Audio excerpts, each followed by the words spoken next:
Bonsoir à tous, bienvenue sur la chaîne toujours proche des populations. 20 minutes d'information et de reportage. Voici les titres de ce dimanche 27 octobre 2024. C'est le plat phare des Ivoiriens depuis des décennies. Le dossier de l'A2 s'intéresse ce soir à l'Atiéké originaire de Dabou. Quelle est sa particularité? Comment se fait sa fabrication? Réponse à ces questions tout à l'heure. Hors de chez nous, l'ONU tire la sonnette d'alarme au Soudan face à l'escalade de la violence dans l'état d'El Gezira où de récentes attaques ont fait au moins 125 morts. Merci pour votre fidélité. Place au dossier de l'A2.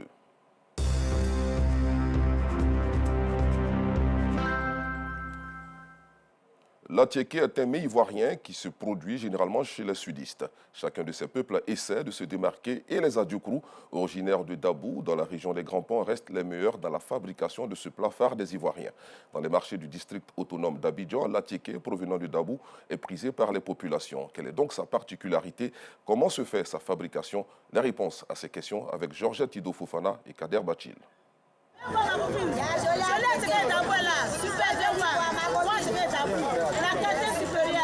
Bienvenue à la gare de Dabou dans la commune d'Adjamé. C'est ici que Martine et ses voisines vendent de l'Atiéké en provenance de Dabou, au sud du pays, non loin d'Abidjan.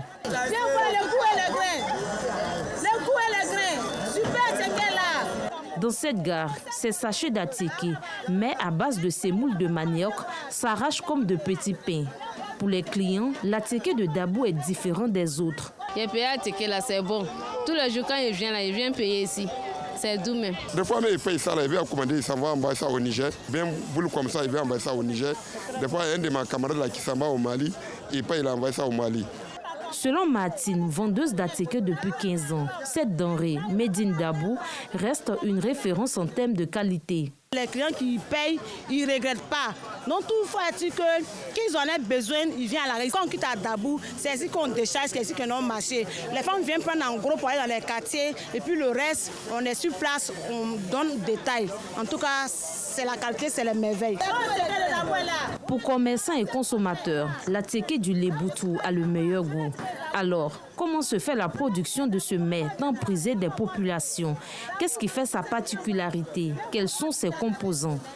Direction Dabou, région des Grands Ponts. L'Atiéké, identité du peuple Adiokrou, se fabrique dans tous les villages du département. Débrinou, Lopou, Youli, entre autres. Cap est mis alors sur la sous-préfecture de Lopou. Dans ce village, les femmes détiennent le secret de la fabrication de ce qu'on appelle le couscous ivoirien.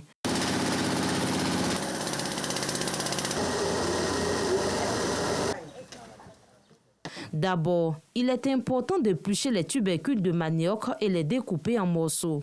Quand on va déterrer le manioc à venir, on épluche le lendemain. On épluche, on finit d'éplucher. En cassant là, s'il y a des petites bêtes saletés comme qui est noir, quelque chose qui est noir, on enlève tout pour que nos manioc, notre Atiéké sera joli. Ensuite, il faut les laver soigneusement avant de les passer à la broyeuse. Pour la femme Adiokrou, cette étape fait la différence. Car pendant le broyage, il faut ajouter de la levure appelée magnan pour faciliter la fermentation. Pour main là, c'est la base de l'Atiéké. On prépare main là pendant 3 jours. Et le 3e jour là, on fait sortir. On prépare d'huile rouge, on mélange. C'est ça qui fait différent de l'Atiéké des autres. Et maintenant, on pile à ce que l'Atiéké là devient joli. La fermentation consiste à laisser la pâte dans des sacs pendant des heures avant de l'essorer, de la tamiser et de la sécher. D'abord, on presse. Quand on finit de presser, on tape à la machine. C'est vrai qu'on tape à la machine, mais on fait aussi à la main. Et quand on fait à la main, on fait en sorte que les grains ne soient pas trop gros, ne soient pas trop petits. Le juste milieu. Et on prend le soin de bien taper pour que les grains soient durs. Quand tu manges, tu sais que tu es en train de manger de l'Atiéké. Ça ne se mouille pas dans la bouche. Quand tu manges, tu sens les grains. Le séchage de la pâte de manioc se fait avec délicatesse. Quand je vais faire quelque chose, il faut prendre soin de ça. Il faut le faire avec amour. Il faut le faire avec fierté. Il faut le faire avec le cœur. Et quand c'est à l'étape du séchage, on prend soin de l'attiqué pour ne pas qu'il ait du sable, ni de poussière, ni de cailloux. Tu ne vas pas manger attiqué de dabou et puis tu vas trouver sable dedans. C'est que ce n'est pas attiqué de dabou. La cuisson du couscous ivoirien dure entre 30 et 40 minutes selon la quantité. La fabrication de l'attiqué est un procédé transmis de mère en fille en pays à Djoukro, un savoir-faire indiscutable. Nous, femmes à Djoukro, travail c'est pour nous. On nous a montré à quel travail. Nous, les femmes à Djoukro, on ne pile pas manioc laisser 3 jours. On pile aujourd'hui, la demain, on fait attiqué. Attiqué, là, quand tu payes, tu s'en vas manger là. Il n'y a rien de problème. C'est doux, c'est sucré.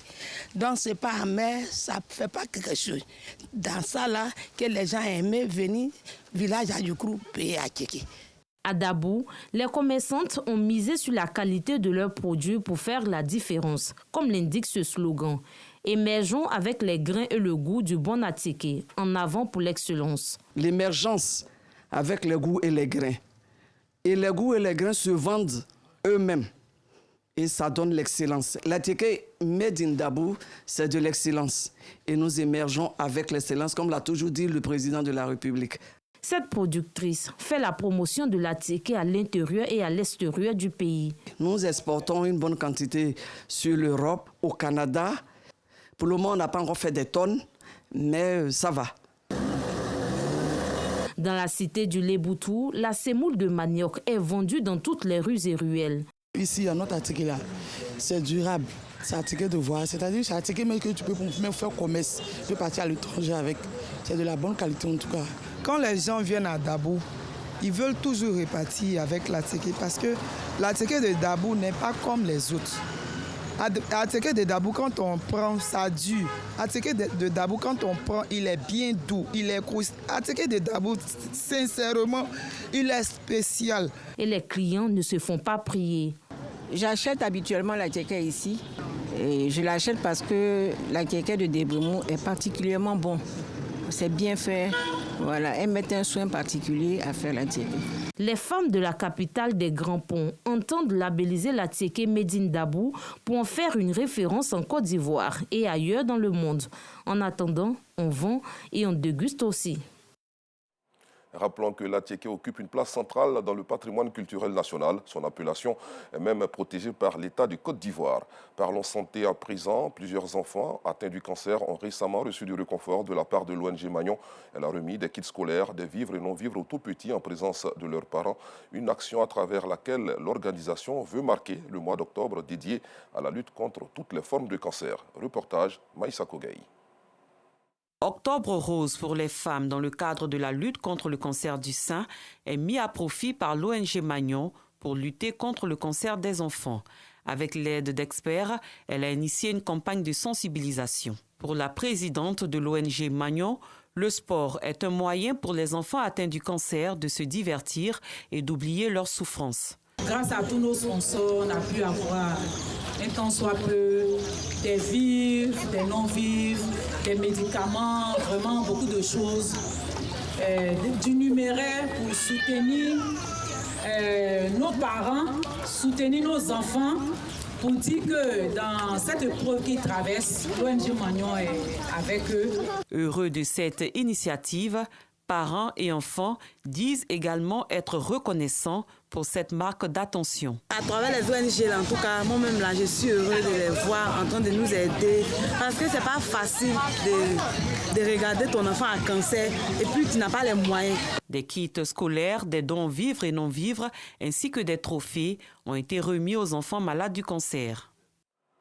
Un mot de salubrité dans cette édition. L'Agence nationale de gestion des déchets a initié un programme dénommé Projet de tri des déchets solides et assimilés.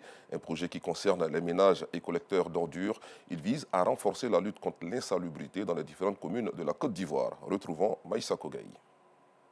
Mieux lutter contre l'insalubrité dans les différentes communes de Côte d'Ivoire, c'est le but de l'Agence nationale de gestion des déchets, ANAGED. Elle a mis en place un programme dénommé Projet de tri des déchets solides et assimilés. Un projet qui donne la possibilité aux ménages de sélectionner les ordures à collecter afin de garantir la sécurité des collecteurs et leur permet de reconnaître les matières recyclables. Concrètement, sur le terrain, nous avons déjà identifié d'abord les ménages qui étaient d'abord volontaires, voilà, parce que c'est un des critères fondamentaux de ce projet.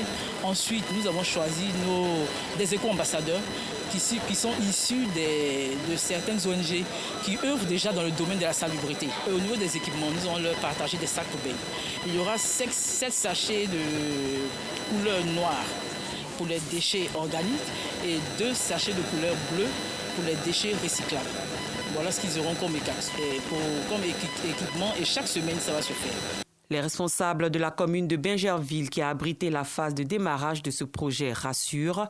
Un suivi sera fait avec les services en charge de la collecte d'ordures. Aujourd'hui, vivre dans la saleté, je crois qu'il y a beaucoup de facteurs qui se développent, surtout les maladies. Donc nous allons expliquer à la population qu'à travers ce projet, ça va nous permettre d'avoir aussi une population saine. 22 communes du pays seront impactées par ce projet de la NAGED.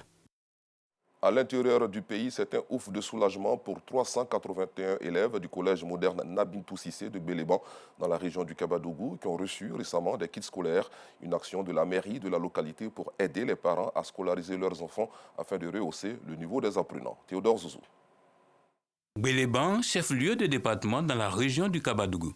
Ici, la majorité de la population cultive la terre. En plus des travaux agricoles, Massiningbe, mère de 5 enfants, vend des beignets pour pouvoir joindre les deux bouts. Mais ces efforts restent insuffisants pour scolariser 3 d'entre eux, dont Makora, en classe de 3e au collège moderne Nabintou Cissé de la dite ville. Ces galettes-là, j'ai fait pour vendre, chercher Funti de mon enfant. Je n'ai pas encore payé d'abord parce qu'il n'y a pas de moyens. Au collège moderne Nabintou Cissé, en classe de 3e 2, Makora subit les effets collatéraux de l'indigence de sa génitrice. Depuis plus d'1 mois, elle n'a aucun nouveau cahier pour copier les leçons. Elle use de stratégies pour être à jour. Je copie sur feuille et puis arrivé en maison, je cherche un ancien cahier pour copier dedans. Makora n'est pas seule dans cette situation. Aussi, la première magistrate de la commune a offert 381 kits scolaires aux élèves du collège moderne Nabintou Cissé. À la rentrée scolaire 2024-2025, c'était mon devoir de venir donner des kits scolaires. Au collège Adja Nabintou Cissé, d'autant plus que ce collège porte le nom de ma mère, qu'on aide les parents à aider les enfants. Ce geste de solidarité de la mère est bien accueilli par élèves et personnel administratif. J'ai reçu un kit, je vais recopier mes cours dans un cahier. Vraiment contente. La remise de ces kits sera une bouffée d'oxygène pour tous ces élèves qui attendaient les bras ouverts ces kits afin de pouvoir venir régulièrement au cours, prendre les notes et puis avoir de bons résultats scolaires. Idem pour l'autorité administrative. Un geste de haute portée sociale important d'autant plus qu'il s'inscrit dans la dimension scolarisation des enfants.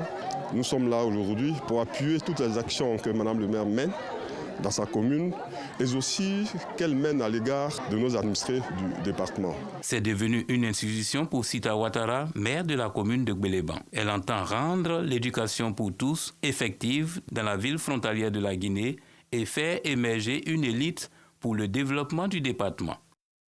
Une question pour continuer ce journal. Comment aider les enfants dans leur parcours éducatif? Pour répondre à cette interrogation, la Fondation Cheikh Bouakari Fofana a organisé une conférence hier à Cocody. Cette rencontre a permis d'identifier les problèmes auxquels sont confrontés les enfants dans leur quête de réussite. Elle a été aussi l'occasion pour les guides religieux de donner des pistes de solutions aux parents. Les détails avec Laurence Kakra. Plusieurs figures influentes de la communauté musulmane ont planché sur le thème « Accompagner les enfants dans leur réussite scolaire tout en respectant leurs valeurs religieuses ». Une ébauche de personnes de la communauté pour partager avec les parents, les jeunes, pour permettre à nos enfants de pouvoir réussir leur parcours éducatif. Au sein de la famille, les parents doivent être de véritables modèles pour leurs enfants, notamment en leur inculquant des valeurs religieuses. Tout part de la famille. Mais alors, qui parle de la famille, on parle de problèmes complexes. Parce qu'il y a une mutation au sein de cette famille. La famille, elle a changé, les données ont changé, aussi bien dans la composition de la famille, même que dans la dynamique de la famille. Est-ce que nous avons les moyens de pouvoir appliquer l'éducation telle que nous l'avons reçue pour ceux qui en ont reçu? C'est ça le problème majeur. La qualité de leur vie et les vertus qu'ils incarnent sont transmises à leurs enfants dès le bas âge. Cela permet, avec les bénédictions et les invocations qui accompagnent l'encadrement dont l'enfant bénéficie, permettent aux enfants d'être équilibrés. Le bon élève musulman doit avoir des diplômes et surtout avoir un bagage spirituel. L'éducation a pour rôle non pas de dresser des individus à des rôles sociaux, mais d'aider des individus à pouvoir s'adapter à toutes les situations humaines qui se présentent à lui pour pouvoir transformer les échecs en réussite et transformer aussi le mauvais en bon. La famille seule, c'est vrai, elle a une responsabilité, mais elle ne peut pas tout faire. Il faut que quand l'enfant quitte la famille, qu'il vienne à l'école, et l'école joue son rôle. Mais dans la société, il faut trouver des cadres de rencontres qui permettent aux enfants, aux adolescents et aux adultes de partager, d'apprendre et de se confier à d'autres personnes. Cette conférence est une initiative de la Fondation Cheikh Boakari Fofana, dont la mission est de promouvoir l'importance de la foi, de l'éducation et de la santé. C'est la première capitale de la Côte d'Ivoire qui nous accueille à présent pour parler culture. La Bissa bat son plein à Grand Bassam. La cérémonie de matérialisation de la résolution des différends et de l'exigence du pardon entre Nzima a eu lieu hier. Nanan Bognan 5, chef du village d'Azureti, a convoqué ces populations pour les écouter avant la nouvelle année du peuple Nzima. Cette journée du pardon est un passage obligé pour tous. Des précisions avec Davis Oyo. Niché entre l'océan Atlantique et la lagune, Azureti, village d'Nzima Kotoko de Côte d'Ivoire, sert de cadre pour la cérémonie de pardon et de préparation des cœurs avant la Bissa. Avant de rentrer dans l'an nouveau d'Nzima, il était bon qu'on se rencontre et puis qu'on se pardonne mutuellement nos erreurs. Ça peut arriver avant d'entamer le nouvel an. Ces échanges directs entre les 7 grandes familles Nzima portent sur les mésententes qui opposent chaque membre de cette communauté. La rencontre de réconciliation, de pardon mutuel et fraternel est un passage obligé pour tout Nzima avant les débuts de l'Abissa. Lorsqu'on reprend l'histoire de l'Abissa, on dit le génie tutélaire, qui est la frontière, a dit « Vous allez au village, avant que cette danse ne soit sortie, réconciliez-vous d'abord. » Les Nzima l'ont si bien compris, et ils disent « Demain, c'est vraiment le début de la partie visible des festivités. » Donc, ils se sont dit « Il faut qu'on se réconcilie. » Salutations et accolades confirment la résolution des différends et de pardon entre les membres de la communauté Nzima. Elle se tient un jour avant le Gwazo ou la cérémonie de remise de l'Ndombole au peuple par le roi. À l'international, l'Église catholique a annoncé hier laisser ouverte la question de l'ordination des femmes comme diacres, fonction précédant celle du prêtre, au terme d'un sommet mondial sur l'avenir de l'Église au Vatican et de 3 ans de consultation des fidèles. Sur le continent, l'ONU a tiré la sonnette d'alarme hier au Soudan face à l'escalade de la violence dans l'État d'El Gézira, où de récentes attaques attribuées aux forces de soutien rapide ont fait au moins 124 morts. Les FSR auraient également pillé des marchés et des maisons et incendié des fermes, tandis que les populations de certains villages ont été attaquées, humiliées et menacées, obligeant nombre d'entre eux à fuir pour se mettre en sécurité. Enfin, au Japon, c'est une déroute électorale infligée au Parti conservateur. Le parti au pouvoir a perdu sa majorité à la Chambre basse du Parlement lors des législatives ce dimanche. Pour la première fois depuis 2009, selon des projections, un échec cuisant pour le nouveau Premier ministre japonais Shigeru Ishiba, qui avait convoqué ce scrutin anticipé. Merci d'avoir suivi cette édition. Bonne soirée dominicale sur RTI2.